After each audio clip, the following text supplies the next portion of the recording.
салом дӯстони азиз, вобаста ба вазъи коронавирус чунин маълумотҳо ҳастанд имрӯз ки аз рӯзи 27 сар карда дар Москва эмкунии муҳоҷирон аз коронавирус сар шуд ва нархи як ваксина 1300 рубл мебошад.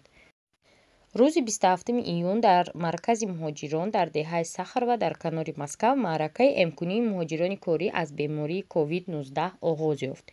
муҳоҷиронро дар ин ҷо бо ваксинаи якдафаинаи Sputnik Light эм мекунанд. пули ваксинаро бояд корфармоён бисупоранд.